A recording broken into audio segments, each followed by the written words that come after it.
My name is Jamie, I'm 13 years old, and I used to think my brother was the one person who would always have my back.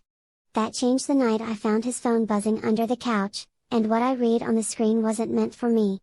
He grabbed it out of my hand so fast I knew I wasn't supposed to see it, but by then it was too late. He leaned close and hissed, "You tell anyone, and I'll make sure nobody at school believes a word you say." I wanted to shrink into nothing, but instead something inside me burned hotter than my fear. Because if he thought I'd stay quiet, he didn't really know me at all. What I did next. That's the part he never saw coming. Rate this story from 0 to 10 in the comments. Let's begin. I always thought nights in our house were safe, the hum of the fridge, the TV muffled through the wall, and my brother's laugh drifting across our shared bedroom. That laugh was my favorite sound. It made everything feel steady, like even if the world outside was messy, in here, we had our own rhythm. But that night, the rhythm broke with a buzz. I almost ignored it. Phones buzz all the time, right? Except this one came from under the couch, where my brother had dropped his hoodie earlier. I leaned down, fingers brushing crumbs and dust, until I felt the smooth rectangle. My brother's phone. The screen lit up in my hand. One new message. I didn't mean to read it. My thumb just froze on the glow. Words blurred, then sharpened, each one slicing through the safety I thought we had. "You can't hide forever. They'll find out."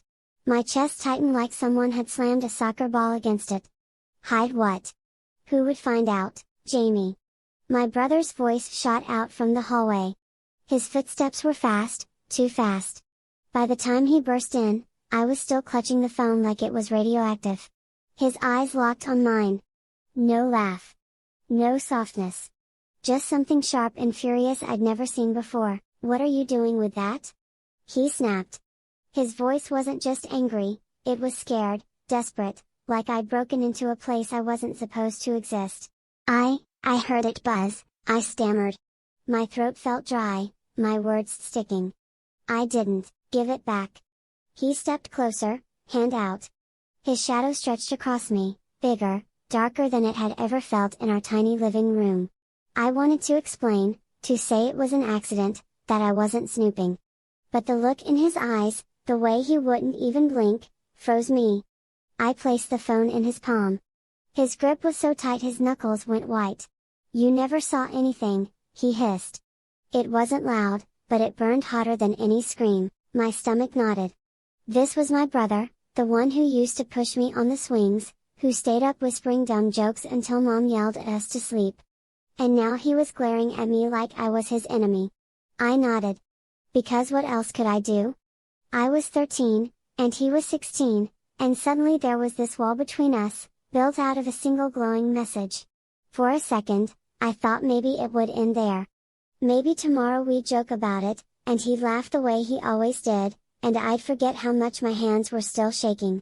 But then he leaned closer, voice so low I almost missed it. "If you say one word, Jamie, you'll regret it." He didn't wait for me to answer. He shoved the phone into his pocket and stormed upstairs, the door slamming so hard dust shook from the ceiling. The house fell silent again, fridge humming, TV muffled, like nothing had changed. Except everything had. My body was still buzzing like that phone, only now it wasn't curiosity I felt. It was something heavier. A crack in the one rule that held our little family together, trust. I stared at the couch, the empty spot where the phone had been. The glow was gone, but the words were still burned into me, "They'll find out." And that's when I realized, the person I trusted most was hiding a life I was never meant to see. There were rules in our house, not the ones taped to the fridge in Mom's neat handwriting, but the unspoken kind. Share your snacks. Protect each other. Don't rat everything out. Rules we never said out loud because we didn't have to. But now, those rules felt poisoned. At breakfast, my brother sat across from me, chewing his cereal like nothing had happened last night. His spoon clinked against the bowl, steady, casual, the way it always had. Except every sound felt fake, like the laugh track on a bad sitcom. He didn't look at me once. I pushed cornflakes around with my spoon, pretending I wasn't staring at the phone in his pocket. My throat wanted to blurt out 1,000 questions, but my brain kept replaying his voice from last night, If you say one word, Jamie, you'll regret it. So I stayed quiet. School didn't feel safer. The hallways were alive with slamming lockers, kids yelling about Friday's game, sneakers squeaking on the linoleum. Everyone else seemed to move in bright colors, like they belonged here. I walked through it all in gray. Then I saw him. My brother, leaning against his locker, surrounded by friends. He was laughing, his head thrown back like the world was easy. My stomach twisted. He could joke about memes and weekend plans while I carried his secret like a weight in my chest. Yo, Jamie. Someone called. I blinked, realizing one of his friends was waving at me. Your brother says you're the artist, right? Draw me something sometime. I nodded quickly, forcing a smile. Yeah, sure. My voice came out lighter than I felt, like a balloon about to pop. My brother's eyes flicked to me. For a second, our gazes locked. His smile didn't falter, but behind it, there was a warning. A reminder. He had control. I dropped my eyes to the floor tiles. Heat crawled up my neck. In math class, I couldn't focus. Numbers blurred into meaningless symbols. My pencil dug into the page until it snapped. The sound made the kid next to me flinch. I mumbled an apology, cheeks burning.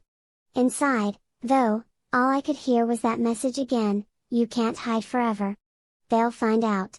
I wanted to scream. To tell someone, anyone, what I'd seen. But how could I? What would I even say? My brother's phone buzzed with something creepy?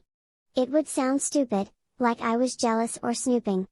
And if I broke the rule, don't read everything out, I'd be the one who lost. The worst part was pretending. Pretending I was fine when kids joked with me at lunch. Pretending I didn't notice my brother ruffling my hair in front of his friends, like he was still the protective older brother. Pretending my hands didn't shake every time his phone buzzed. That night, alone in my room, I stared at the cracks in the ceiling, trying to trace them like puzzle pieces. Maybe if I lined them up right, they'd spell out an answer. But they didn't. They just split and splintered, the way everything between me and my brother had. I pressed my fists into my eyes, willing myself not to cry. Because crying was against the rules too. The words didn't leave my ears all day. If you tell anyone, you're done. They were sharp enough to slice through the hum of the school bell, through the chatter in the cafeteria, even through the scratch of my own pencil in class. Every sound carried a shadow of his voice, like the warning was stitched into the air around me. I kept my head down, backpack heavy on my shoulders as I walked the hallway.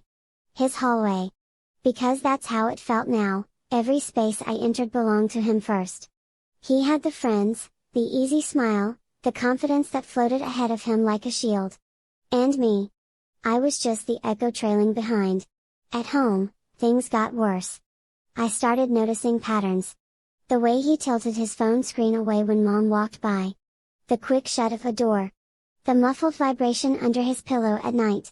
It was like watching a magician do tricks, and realizing you were the only one who knew there was a trick at all. That night, when the house fell into its tired silence, TV off, dishwasher humming, Mom already asleep, I sat cross-legged on my bed with my school notebook open.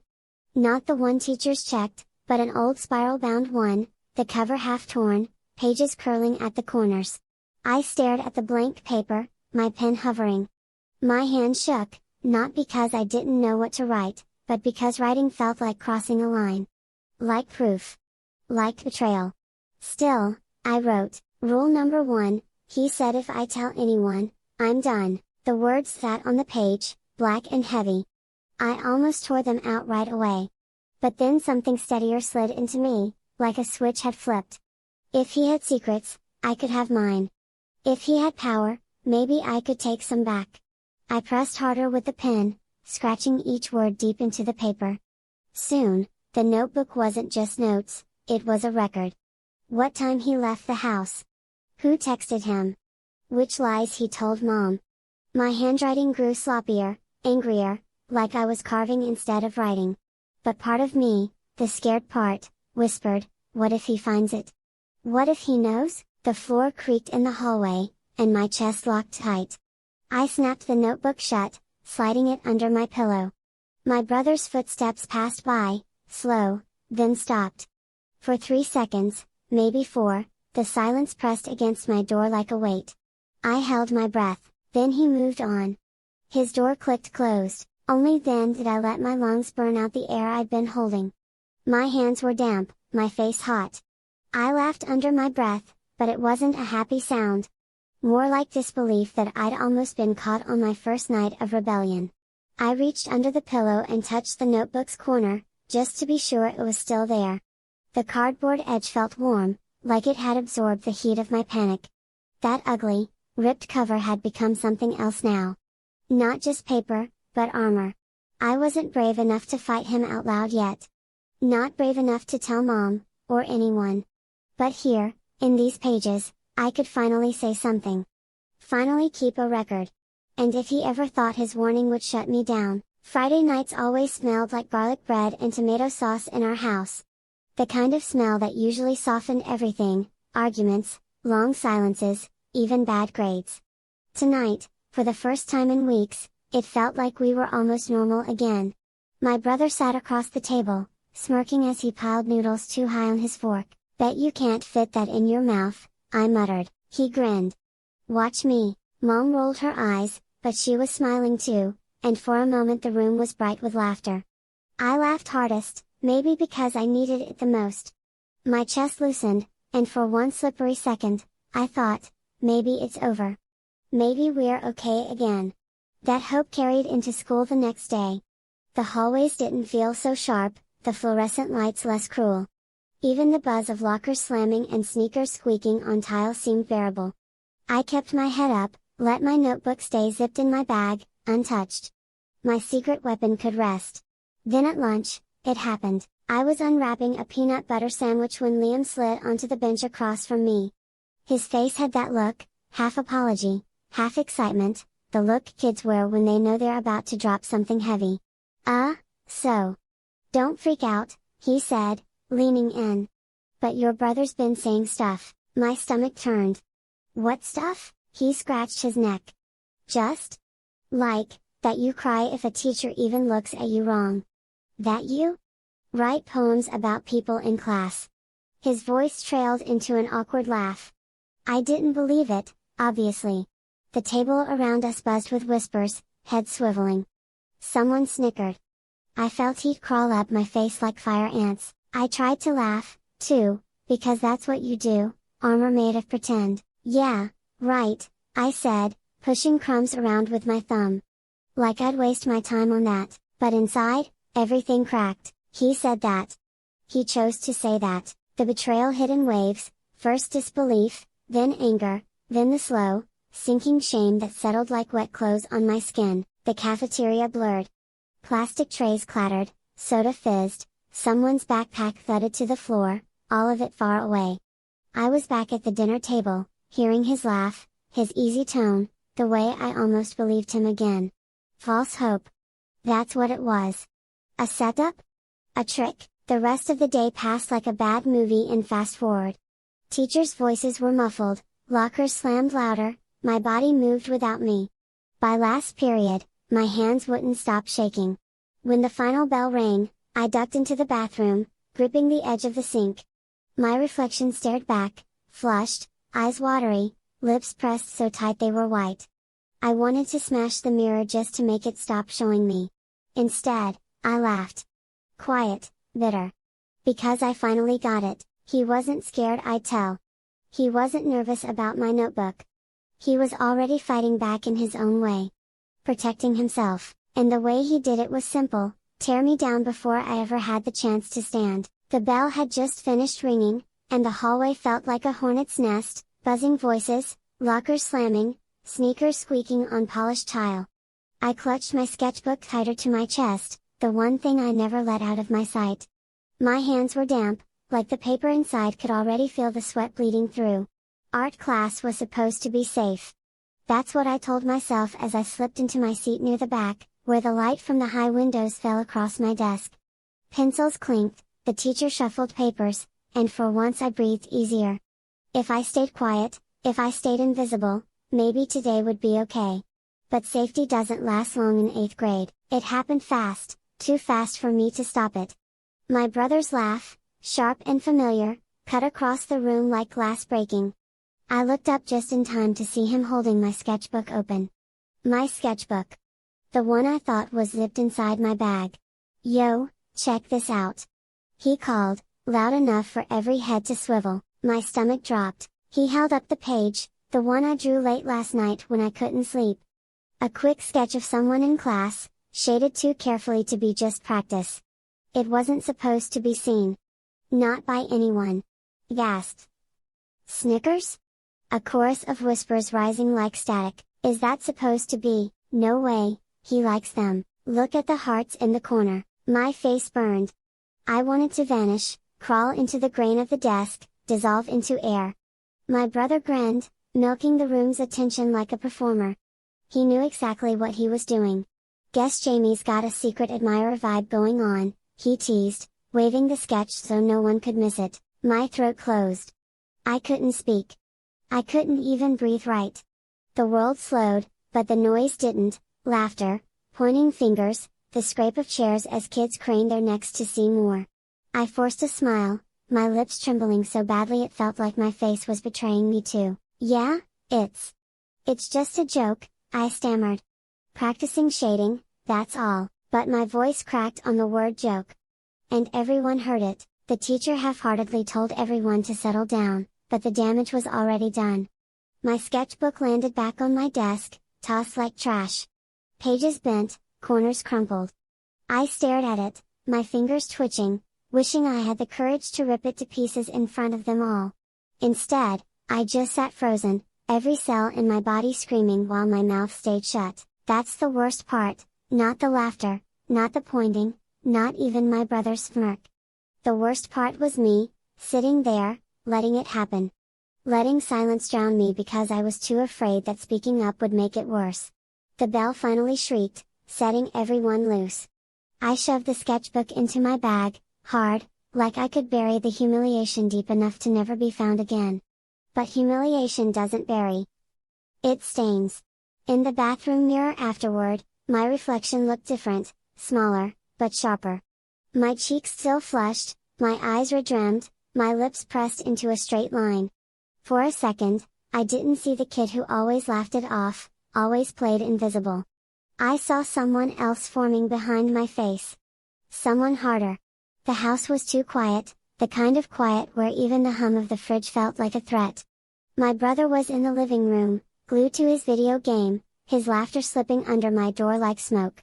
Every sound of his victory, the click of buttons, the shouts at the TV, made my skin itch. I sat at my desk, my sketchbook open, the pages glowing under the yellow lamp. My hand trembled over the paper, pencil hovering like it wanted permission. I didn't draw faces tonight. I drew knives. Words shaped into blades. Every sentence stabbed deeper than graphite ever could. He thinks he's untouchable, he thinks I'm small, he doesn't know I'm watching. My handwriting was shaky at first, then sharper, darker, like carving into the page. Each letter felt like a secret weapon, a place where his power couldn't reach. The more I wrote, the braver I felt. I wrote about the moment in art class, about the laughter that burned holes in me. I wrote about how his smirk made me want to disappear. But I didn't stop there. I wrote what I'd never dared to say, that I hated him sometimes, that I wanted him to know what fear tasted like. A floorboard creaked. My heart jumped. I slammed the notebook shut, pressing my palm flat against the cover like I could trap the words inside. "Jamie?" His voice was lazy, stretched out by boredom. "You hiding in there or something?" I swallowed hard, my pulse loud in my ears. "Doing homework," I lied, the words sticking in my throat. He chuckled and walked away, the sound of his footsteps fading. I waited until silence wrapped around me again. Then I opened the notebook back up. My words glared up at me, black and angry, but instead of scaring me, they made me stronger. For once, I wasn't the punchline. I was the narrator. And in here, he couldn't twist the story. I added drawings, jagged, messy sketches of shadows with sharp teeth, of hands clutching at air. I wasn't sure if they were him or me. Maybe both. At one point, I caught my reflection in the dark window. My face looked different, older, maybe, or just harder. My pencil was still in my hand, and it looked more like a weapon than a tool. Then it hit me, what if he found this? The thought made my stomach twist. My brother, flipping through the pages, smirking as he read my anger out loud to whoever he wanted. The humiliation would double, triple. But another thought landed right after, colder and sharper, what if I wanted him to? I stared at the notebook, its spine bent from me gripping it too hard. My pulse slowed. Maybe letting him find it wasn't weakness. Maybe it was bait. The kitchen light flickered like it was nervous too. I sat at the counter with a glass of water I didn't even want, pretending to scroll through my homework sheet. My brother paced the hallway just out of sight. His footsteps dragged, stopped, then dragged again. He never used to hesitate like that. The sound of his voice carried low and sharp, muffled through the wall. A phone call. I leaned slightly, careful not to scrape the stool. No, listen, I said I'd handle it, he hissed. A pause? The floorboard creaked as he shifted his weight. Don't call me here again. I tightened my grip around the glass, cold pressing into my palm. My brother was always the smooth one, the liar who could turn teachers into fans and mom into a believer. But his voice tonight cracked like a window in winter. When he came into the kitchen, his face was stretched into that lazy grin he wore like armor. What's up, squirt? Nothing? I sipped water I couldn't swallow. You? Homework mountain. He flopped into the chair across from me, drumming his fingers on the table. But his phone, shoved halfway into his hoodie pocket, kept buzzing against the wood. I let the silence hang. Long enough for him to glance up. Long enough for his smirk to wobble, just for a second. You should answer that, I said. My voice sounded steadier than my chest felt. He froze, then snorted. Nah. Just a friend. The word friend felt cheap on his tongue. I tilted my head, studying him the way I studied shadows before sketching them. Funny. You don't usually whisper to friends. For a heartbeat, his jaw tightened. Then the grin was back. Eavesdropping now. Didn't know you were into spy games. I noticed things, I murmured. The silence between us thickened. The kitchen clock ticked louder, meaner. My brother tapped his fingers faster, almost frantic. He never looked away first, except now, when he shoved back his chair and grabbed his backpack. I've got stuff to do, he muttered. I wanted to laugh. For once, he was the one escaping the room, not me. When the door shut, I opened my notebook under the counter and scribbled fast, he lies. He hides. He's slipping. The pencil dug so deep the letters nearly tore the page. My hands shook, but not from fear this time. From something hotter. Power? It was small, like holding a lit match in a storm, but it burned enough to see his cracks. Later that night, I passed him in the hallway. He caught my eye, maybe expecting me to look down like always. Instead, I smiled, just a tiny one, sharp as a paper cut. His smirk didn't come back. Not right away, and in that pause, I knew, he'd felt it too. The gym smelled like sweat and sugar, that weird mix of popcorn machines and nervous deodorant. Balloons floated near the ceiling, their strings swaying like they were trying to escape. The music was loud enough to rattle the bleachers, but not loud enough to drown out the sound of my own pulse. I stood near the refreshment table, plastic cup sweating in my hand. Kids swirled around me, laughing, shouting, dancing like the world was theirs. But I felt like the only one not in costume, like everyone else had gotten the script and I was improvising. I scanned the crowd. Teachers clapped awkwardly along to the beat, parents on chaperone duty chatted by the doors. And then, him. My brother, leaning against the far wall, phone tucked half hidden in his palm. His grin was stretched too wide, his eyes darting every few seconds. He looked like he was performing, not living. And everyone bought it. A teacher passed and clapped him on the shoulder. He laughed on cue, tilting his head just so.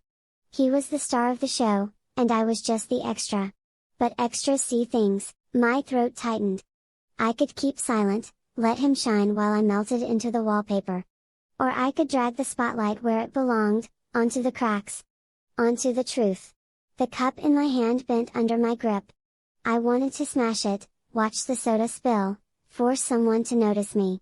But my legs wouldn't move. Hey, Jamie! A classmate shouted, Waving, I plastered on a smile. Yeah. My voice cracked, swallowed by the music. He turned back to his friends, laughing at something better. The floor felt unsteady under me, like the gym itself knew I didn't belong. I thought about what it would feel like to scream, to tell everyone how fake my brother was, how he wasn't the perfect golden boy they saw. The idea sat in my chest like a fire alarm no one else could hear. Then it happened, a buzz, sharp and insistent, lit up my brother's pocket. He glanced at the screen, just for a second, and his mask slipped. His face turned pale, his jaw clenched, and for that instant he wasn't the charming older kid. He was scared. I froze. Nobody else noticed. They were too busy spinning under colored lights, stomping on the wooden floor. But I saw it.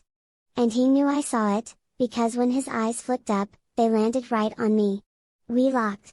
Across the crowd, across the noise, like we were the only two people in the gym, my hand trembled around the cup. If I stayed quiet, he'd go on lying, go on winning. If I spoke, if I moved, the walls could crack open right here, in front of everyone. I smiled instead. The kind of smile that didn't belong in a gym full of balloons and bad music. The kind of smile that told him, I'm not afraid anymore. His face faltered. For the first time in forever, he looked smaller than me. The song changed. Kids cheered. Teachers clapped. The world spun on like nothing had happened. But inside me, something had. I set my cup down, soda untouched. My decision wasn't fully shaped yet, but I knew one thing: silence was no longer an option. The hallway buzzed like a beehive, lockers slamming and sneakers squeaking on polished tile. My palms were slick, the edges of my notebook digging into my fingers. It felt heavier than a backpack full of bricks, like every secret inside it was trying to claw its way out. I walked slower than usual, pretending to fumble with my zipper, but really just stalling. My brother's voice floated down the corridor, too loud, too perfect, the way he bent every word into a performance. His friends laughed right on cue, as if he'd scripted their lines too. My chest burned. I could still back out. I could shove the notebook into my locker, slam it shut, and pretend I'd never thought about this. But then I saw him slap a kid on the back, grinning like he owned the place, and something in me hardened. The truth belonged out here, not buried in my head. I spotted the teacher's desk parked outside the classroom for grading day, stacks of papers teetering on the edge. My heart pounded like footsteps in a chase scene. I slipped the notebook on top, so smooth it felt like cheating. The world didn't explode. The fire alarm didn't go off.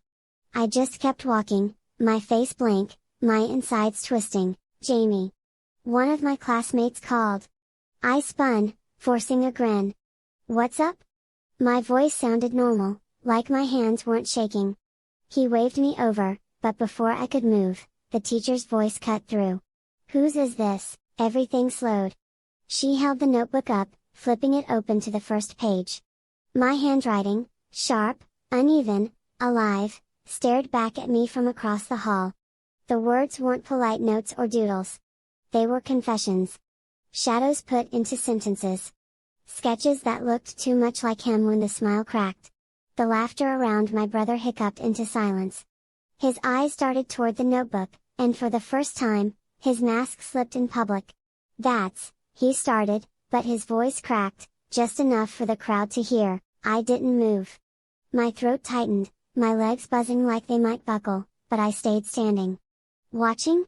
Waiting. The teacher flipped another page, her eyebrows lifting. Murmurs rippled through the kids pressed around the lockers. Is that? Someone whispered. My brother lunged forward, too quick, too desperate. That's nothing, it's a joke. He reached for the notebook, but the teacher held it back. His hand froze midair. Everyone saw, the hallway didn't belong to him anymore. A dozen eyes turned from him to me. I felt the weight of their stares pressing into my skin, a silent question I wasn't ready to answer. My smile flickered on instinct, like maybe if I looked calm, no one would realize the truth. I was terrified.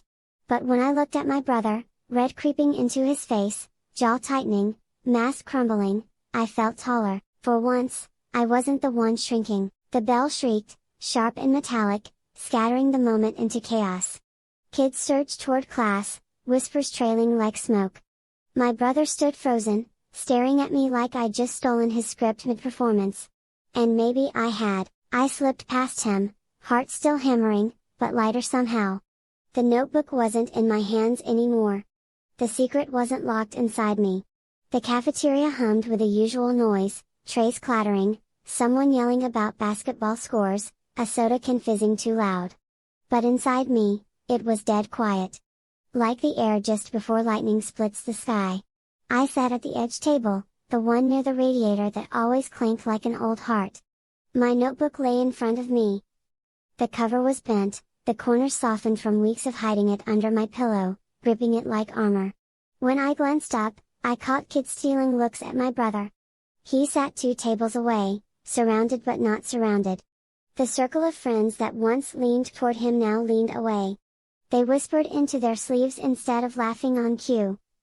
His smile kept flickering, like a video buffering on bad Wi-Fi. I almost felt sorry for him. Almost, Jamie, a teacher's voice pulled me back. Ms. Rivera stood by the lunch line, holding a stack of papers. She nodded toward me, her eyes soft but searching. She knew.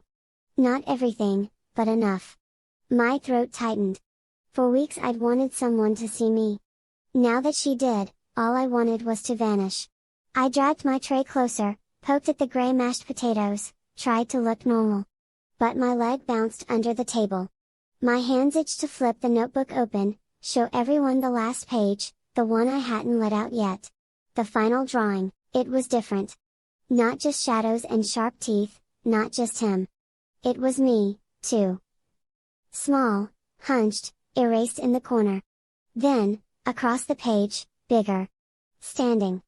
Holding the pencil like a weapon and a shield. My face wasn't angry in the sketch. Just? Awake? For days, I'd argued with myself, burn it, keep it, show it, hide it. But as I traced the cover now, the cafeteria lights buzzing overhead, I knew the answer. A shadow fell across my table. My brother. His voice low, venom wrapped in a whisper, "You think you won? You think anyone cares about your stupid notebook?" His eyes darted around, checking if anyone was watching. I swallowed. My hands shook, but I flipped the notebook open anyway. The final page glared between us, his jaw tightened. He reached for it, fast, the way he always grabbed before I could react. But this time, I pulled it back, pressing the page flat against the table for everyone to see. A few kids at nearby tables leaned closer. Whispers started.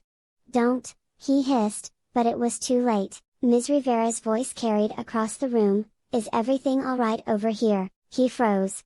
I could see the storm building in his face, the old mask fighting to stay in place. But the cracks were too wide now. Too obvious. My heart pounded so hard I thought it might bruise my ribs. I wanted to run, to fold myself small again, but I didn't. I sat still. My brother's hand dropped, useless. The notebook stayed open. Silence stretched, then snapped. Laughter? Not cruel, not at me. At him. Small at first, then louder. Noticing the king without his crown. He shoved away from the table, muttering, storming out of the cafeteria. The echo of his sneakers on tile felt like doors slamming shut behind him. I sat alone with the notebook, the final page glowing under the harsh lights. My pulse finally slowed. The radiator clanked again, steady, like a drumbeat. For the first time, I didn't feel like hiding.